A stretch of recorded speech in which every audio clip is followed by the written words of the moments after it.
Olá, amigos da TVC. Estamos abrindo mais um Câmera 13, edição de segunda-feira, dia 9 de outubro de 2006. No primeiro bloco estaremos comentando as notícias em destaque dos jornais e principais revistas do país. No segundo bloco, nosso tema será o Dia Nacional contra a Baixaria na TV, com a participação do psicólogo Ricardo Moretson. No último bloco, Frei Gilvander estará aqui conosco falando sobre a revitalização do Rio São Francisco. Fiquem conosco.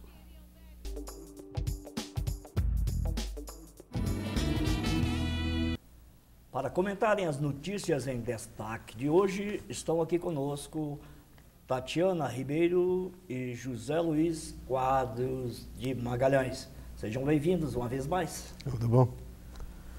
São estas as matérias de capa dos principais jornais e revistas que circulam hoje, nesta segunda-feira, 9 de outubro de 2006. Comecemos pelas capas das revistas. Isto é, a verdadeira história do voo 1907. Época, como seria o Brasil de Alckmin? Carta Capital, Lula larga na pole. Veja, o desafiante. Caros amigos, a era da pedra no lago acabou. Uma entrevista com Franklin Martins. Jornal Estado de Minas, Alckmin versus Lula. Muitos ataques e poucas propostas no primeiro debate. Tucano sobe o tom e parte para cima do presidente, que reage com ironia. Diário da Tarde, Cruzeiro para Furacão. Time arranca empate após levar gol e ter um jogador expulso. Folha de São Paulo, acusações e ataques dominam debate entre Alckmin e Lula na TV. Peritos encontram plano de voo de Boeing da Gol com corpo de copiloto.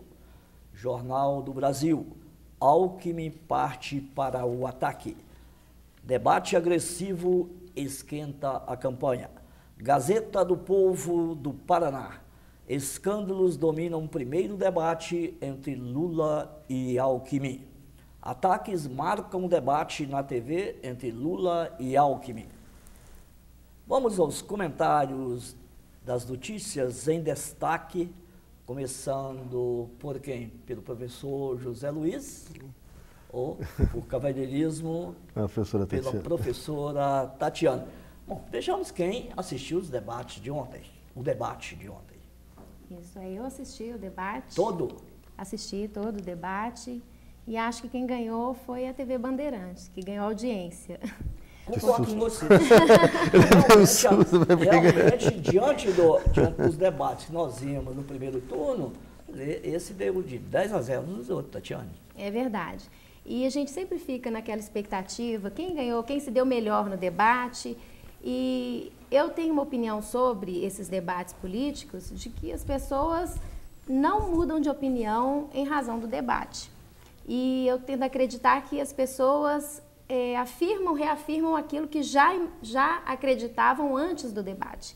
Então, aqueles que já vão realmente votar no candidato presidente Lula, acharam que o presidente teve o melhor desempenho no debate.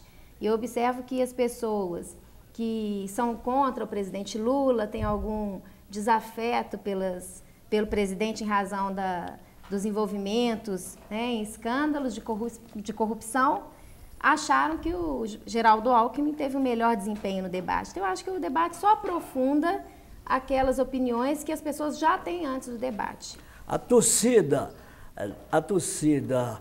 entre os correligionários dos candidatos é tal e qual as torcidas do Cruzeiro e do Atlético.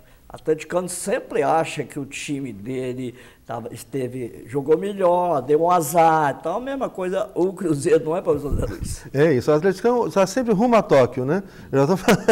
Cada um puxa a sardinha para o seu lado. Mas, olha, eu discordo um pouco da professora Tatiana. Eu acho que o debate, realmente eu concordo na conclusão final. Eu acho que ele mudou poucos votos, né? Eu acho que foi um debate ruim, porque ficou debatendo principalmente a questão ética, acusa de um lado, acusa do outro, de forma desrespeitosa. Eu achei isso muito ruim, pode ter levado até um aumento de voto nulo.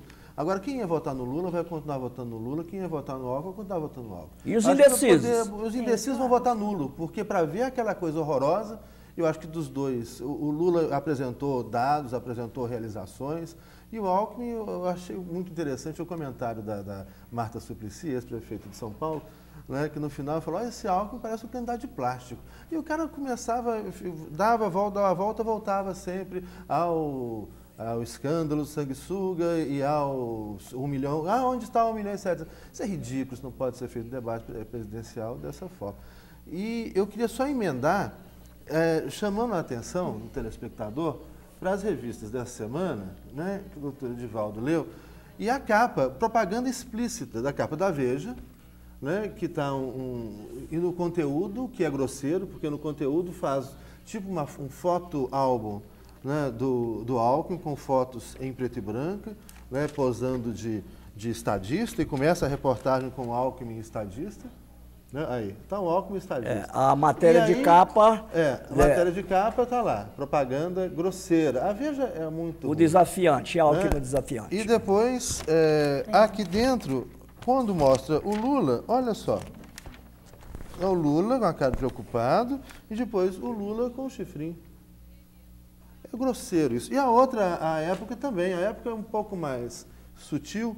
Mas é o Alckmin também Mas o Alckmin na capa, posando de estadista, e lá dentro também aparece o Alckmin estadista. Como seria o Brasil de Alckmin? Isso. Não importa como será o Brasil de Lula, né? se ganhar. Todo mundo já conhece. E eu queria aproveitar, então, para recomendar ao telespectador de ler essa revista, né? Mídia com Democracia.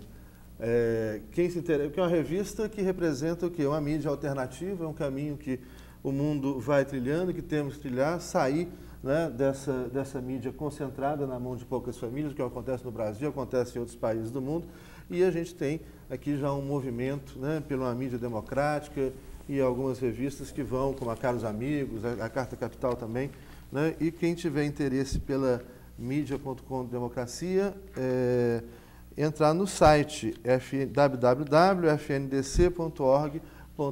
Né? É importante a gente se informar e conhecer as mais variadas formas de pensar, e uma democracia só se faz de verdade quando as mais variadas formas de pensar tiverem oportunidade de se colocar para todos, né? De maneira igual, democrática e equilibrada. Já a Carta Capital poderia também ocasionar algum comentário de que ela estaria favorecendo o Lula, porque a manchete é Lula larga na pole. Só que, realmente, isso foi resultado do primeiro turno. E Ele saiu na frente e mostra os dois. A revista mostra os dois. Mas isso da Veja e qualquer outra, da Carta... A outra é a Época. É Rede Globo e Vitor Civita. Veja e Época. Essa aí realmente é uma propaganda mais do que explícita. Mas eu acho que quem ganhou foi a TV Bandeirantes, porque o eleitor perdeu. Não houve debate, acho que essa foi a principal manchete em todos os jornais, a falta de um debate em relação às ideias. E existe uma tendência a dizer que os dois candidatos têm o mesmo programa de governo, que não existe mais diferença de proposta entre um candidato e outro. Eu acho que essa falácia é extremamente prejudicial ao PT, ao partido do presidente, porque com isso acaba se criando uma ideia de que se as propostas são iguais, se o governo vai ser o mesmo, então vamos renovar e tirar esses corruptos que estão sempre envolvidos em escândalos, e vamos colocar pessoas corretas, pessoas éticas. Né? E eu acho que o discurso ético ele tem que ser mais aprofundado, porque ética também se apura com o programa de governo. Né? As políticas públicas indicam se um governo é ético ou não é ético. Né? Porque quando o dinheiro do BNDES era direcionado para privatização, E não havia, nesse sentido, não há nenhum problema, mas se o governo gasta dinheiro com programas de assistenciais, aí ele é paternalista. Então, eu acho que essas questões, esses chavões, eles precisam ser discutidos, colocados na mesa e debater as ideias, né? Como temos também a crítica ao programa Bolsa Família, a questão paternalista do programa também deve ser discutida. Então, eu acho que o brasileiro perdeu porque não houve uma discussão em torno das ideias que predominam em cada proposta de governo e a discussão ficou mais em torno das pessoas, né, das figuras envolvidas. Ok, Tatiana, mas se faltou conteúdo ao debate, e eu concordo com você, acusações de lado a lado, acusações versus ironia, acusações mais do candidato Alckmin, muita ironia por parte do candidato Lula, mas que a Band ganhou realmente. Era. Esse é o tipo de debate que podia ser com mais conteúdo, mas que o público queria ou que gosta. Aliás, já era previsto que haveria guerra agora no segundo turno. Né? Agora é tudo ou nada. Faltou sim conteúdo. Você mencionou o pronunciamento, as declarações, essas eu vi. Não, infelizmente eu não tive condições de assistir a todo o debate. Peguei os últimos 20 minutos. Você mencionou o pronunciamento ao final da Marta Suplicy. Quer dizer, ela realmente falou aquilo que já se falava há muito tempo do candidato Alckmin, que era o chuchu, o picolé de chuchu, sei lá qual é o apelido que davam. Era um homem, parecia um homem de plástico. Não, ontem, mas eu não gostei também do tom da Marta Suplicy, debochado, né? Não me pareceu de uma grande líder, de uma coordenadora de campanha, que ela também me pareceu muito xoxa. E esse tom debochado acaba perdendo votos, não é bom também fazer, não. Mas ontem teve uma reportagem interessante, na Folha de São Paulo, um artigo na Folha de São Paulo comentando, assim, e agora PSDB? Porque, como o articulista, ele falava o seguinte, olha, na verdade o Alckmin lançou a candidatura dele, do Alckmin, para não vencer. Não era o momento, não tinha um candidato, e para já preparar a candidatura do PSDB depois da reeleição do Lula. Né? O que a gente até comentou aqui a semana passada com relação ao não interesse do Aécio Neves na vitória do Alckmin. E esse artigo ontem ressaltava isso, olha... O Alckmin é uma figura que ganhou força por causa dos erros sucessivos do PT, né? Erros da cúpula do PT sem sucessivos. Dúvida. Mas quer dizer, não era uma figura que se esperasse que fosse chegar tão longe, né? E que até causa alguns problemas internos no PSDB. Olha, e se vai que o Alckmin ganhe? Né? E se ele vai querer a reeleição? E como é que fica o Aécio? O Aécio vai ter que ir para o PMDB? No PMDB ele vai ter a força que tem no PSDB? Certamente não. Então, é um dado novo. Mas, realmente, eu acho que reforça isso. O Alckmin é um candidato que não tem esse perfil de estadista, não. Ele é meio... Eu achei o Alckmin mais preparado, mais inteiro no debate. O presidente Lula um pouco abatido. E acho que o presidente Lula perdeu muitas oportunidades de nadar de braçada com alguns temas que o Alckmin levantou. Agora, a incapacidade do Alckmin de fugir do script era uma coisa impressionante. Realmente aí eu acho que nenhum dos dois mudou de estilo. Me pareceu que o Lula estava um pouco nervoso, embora devesse estar preparado. Até a parte que eu assisti, me pareceu assim mais. Por exemplo, a toda hora ele falava que o Alckmin estava nervoso, quando eu não via esse nervosismo no Alckmin. Era quase que uma figura, às vezes, sem cor, insossa, assim, que mantinha o seu comportamento, seu perfil sempre o mesmo, atacando, essa guerra já era esperada, o Lula se defendendo, fazendo também os ataques, tentando vincular o Alckmin ao FHC, mas eu acredito que para os comentaristas isentos e talvez para o grande público, até agora é provável que considerem que tenha havido empate. Se isso vai dar voto, empate no desempenho de cada um. Agora eu queria ressaltar uma outra coisa que eu achei interessante no debate ontem, e complemento até com uma reportagem que está na Carta Capital dessa semana.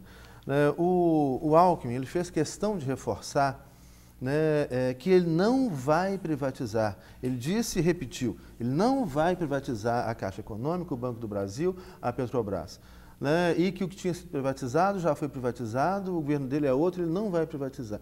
Eu achei interessante isso, porque você vê que o eleitorado mudou a percepção com relação a essas privatizações.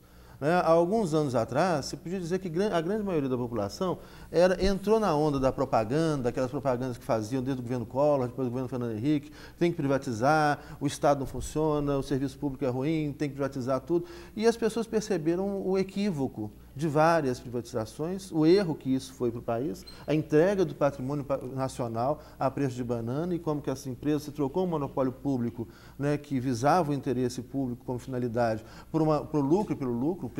Só a gente lembrar, o telespectador sente no bolso o que ele paga de luz, o que ele paga de telefone, né, por mês. Então, e como que agora os candidatos, e principalmente o candidato do PSDB, que tem economistas que defendem a privatização, o Mendonça de Barros, né, que defende a continuidade da privatização, defendem publicamente a privatização do Banco do Brasil e da Petrobras, como que o candidato do PSDB teve que mudar ou adequar seu discurso a uma nova percepção, né, do papel do Estado, da necessidade de se manter o patrimônio público, né, e do equívoco que foram essas privatizações. Agora, uma outra questão que eu coloco aqui para o debate é o seguinte: será que a gente pode confiar nos candidatos? Falam, olha, há 2 anos atrás, o Serra se elegeu prefeito de São Paulo, e isso foi gravado, apareceu na televisão, ele escreveu e repetiu: não vou me candidatar ao governo de São Paulo, vou até o fim no mandato de prefeito. Com escritura pública. Serra, com escritura pública. Onde é que está o Serra agora? Então, se eleitor assina, né, será que não vão privatizar mesmo? Ou será que se o governo cair nas mãos do PSDB, não vai continuar privatizações da Caixa, do Banco do Brasil, da Petrobras, a entrega do patrimônio público que foi feito no governo Fernando Henrique Cardoso? Eu